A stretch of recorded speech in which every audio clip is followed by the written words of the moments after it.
Glad you liked it. Do you need any tweaks, or is this perfect as it is? The world has always been shaped by those who refuse to accept things as they are. The ones who look at the ordinary and see something extraordinary. They don't just improve what exists, they reimagine it completely. Most people walk through life following a path laid out for them. They follow instructions, play it safe, and fit into the mold. But then, there are the others. The misfits. The rebels. The ones who see things differently. To them, a problem isn't an obstacle, it's an opportunity. A limitation isn't a barrier, it's an invitation to innovate. Thinking different is not about being different for the sake of it. It's about seeing possibilities where others see impossibilities. It's about questioning why things are the way they are and asking, why not? Instead of settling for, that's just how it's always been. It's about realizing that every great idea, every great invention, and every revolution started with a single person daring to challenge convention. Look around. Everything you use, everything you rely on, was once just an idea in someone's mind, a wild thought, a dream. The difference between those who dream and those who change the world? Action. Bold, relentless action. Because the ones who think differently don't wait for permission, they don't wait for approval, they take risks, make mistakes, and keep moving forward. Thinking different isn't easy. It means standing alone sometimes. It means being misunderstood, doubted, even ridiculed. But history remembers the ones who refused to conform. The ones who pushed past fear, ignored the critics, and trusted their vision when no one else could see it. And when you think different, when you truly embrace it, not only do you see the world differently, but the world begins to change because of you. There's a difference between doing something because you have to and doing something because you can't imagine your life without it. Passion isn't just enthusiasm, it's an unstoppable force. It's the fire that burns inside, the thing that keeps you awake at night, obsessing over every little detail, pushing you to make something better, something extraordinary. Excellence is never an accident. It's not luck and it's not talent alone. It's the relentless pursuit of something bigger than yourself. It's about waking up every day driven by a purpose so deep that failure doesn't scare you, because not trying at all would be the real failure. People who achieve greatness aren't necessarily the smartest, the wealthiest, or the most experienced, but they have something that sets them apart, an unshakable belief in what they're doing. They don't work for a paycheck, they don't work for applause, they work because something inside them refuses to settle for good enough. Passion turns long hours into a labor of love. It turns obstacles into stepping stones. It transforms doubt into determination. When you're passionate about something, you don't need external motivation. You don't need someone to tell you to keep going. You can't stop because stopping would feel like suffocating. And the truth is, the world can feel the difference. You can see it in the brushstrokes of a masterpiece, in the effortless flow of a perfectly crafted design, in the rhythm of a song that touches something deep inside you. Passion is what makes something go from ordinary to unforgettable. But here's the thing, passion alone isn't enough. It has to be paired with discipline, with a hunger to constantly learn and improve. The people who redefine industries, who build legacies, who create things that last, they never stop pushing. They refine, they iterate, they obsess over the smallest details because to them, perfection isn't an abstract idea, it's a responsibility.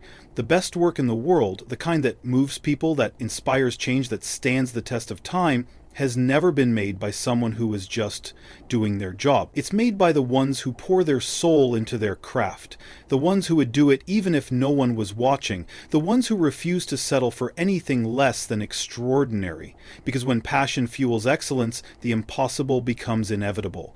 The world is full of complexity. Everywhere you look, things are over-engineered, overloaded, and buried in unnecessary details. We are told that more is better. More features, more options, more noise. But true brilliance isn't found in excess. It's found in clarity. In stripping away the non-essential to reveal something pure, something intuitive, something that feels like it was always meant to be that way. Simplicity is not the absence of complexity, it's the mastery of it. It's about taking something intricate, something layered with challenges, and distilling it down to its very essence. It's about understanding that perfection isn't when there's nothing left to add, but when there's nothing left to take away.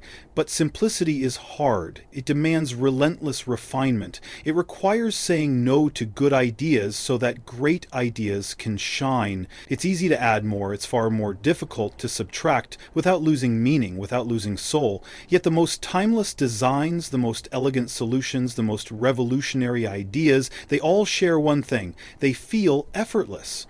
Not because they were easy to create, but because someone had the discipline to remove everything that didn't truly matter. Think about the greatest inventions, the most iconic products, the most moving pieces of art, and they don't overwhelm you with complexity. They speak to you in a way that feels natural, almost inevitable. They don't force you to understand them, they just make sense. That's the power of simplicity. But simplicity is not just about design. It's a way of thinking. It's about focusing on what's essential and cutting out the noise. It's about making decisions with clarity, about not letting distractions pull you away from what truly matters. Simplicity is about elegance in thought, in action, in execution. And the irony? Achieving simplicity is one of the hardest things in the world. It requires deep understanding. It requires craftsmanship, obsession, and the willingness to throw away everything that doesn't serve the purpose. It means rejecting the temptation to impress with complexity and instead embracing the courage to let things be beautifully, unmistakably simple. Because in the end, simplicity isn't just an aesthetic choice, it's the purest form of sophistication. No one likes to fail. It feels uncomfortable, it stings, it makes you question yourself. But here's the truth. Failure is not the opposite of success, it's part of it. Every breakthrough, every innovation, every world-changing idea is built on a foundation of failures. The only difference between those who make it and those who don't is how they respond to it. Most people fear failure because they see it as an end, a verdict, a reason to stop.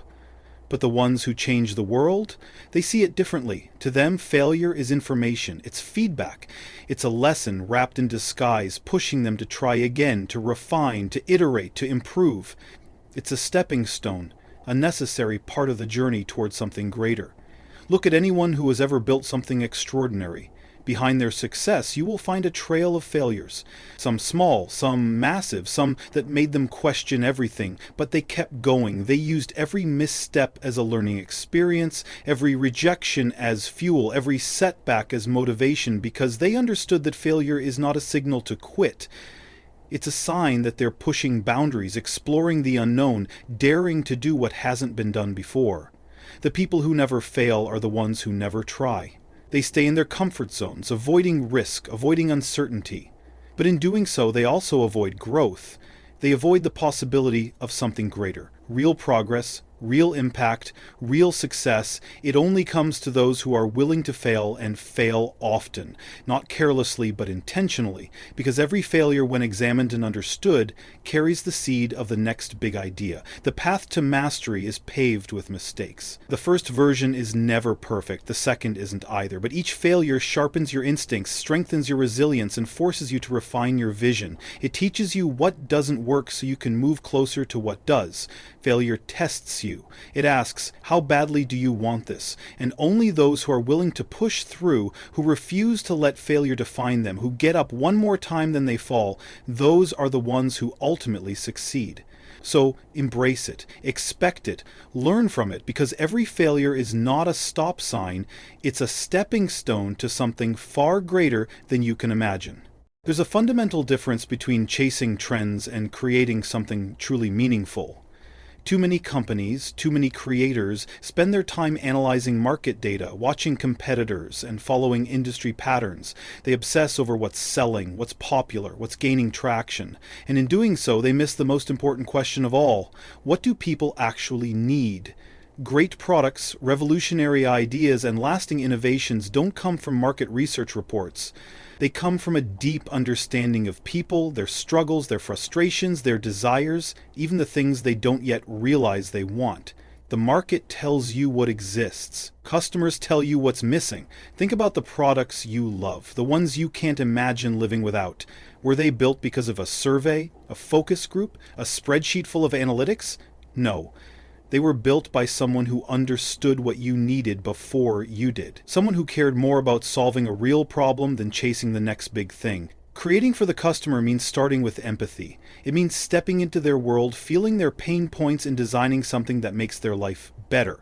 Not just slightly better, but exponentially better. It means refusing to settle for good enough and instead delivering something that delights, that surprises, that makes people wonder how they ever lived without it.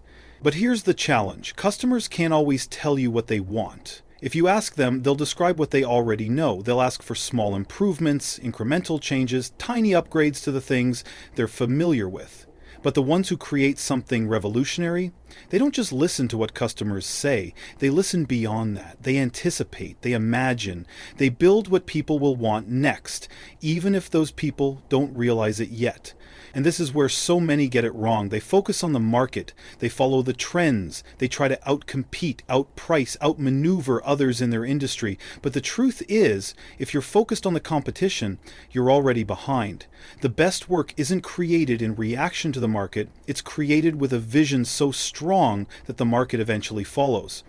Creating for the customer means going deeper. It means asking, how can we make this experience effortless? How can we remove friction? How can we make something so intuitive that it feels like magic? Because when you get that right, people don't just buy your product, they love it. They tell their friends about it, they feel connected to it, and in the end, that's how real change happens. Not by analyzing graphs and chasing numbers, but by creating something so meaningful that the market has no choice but to catch up.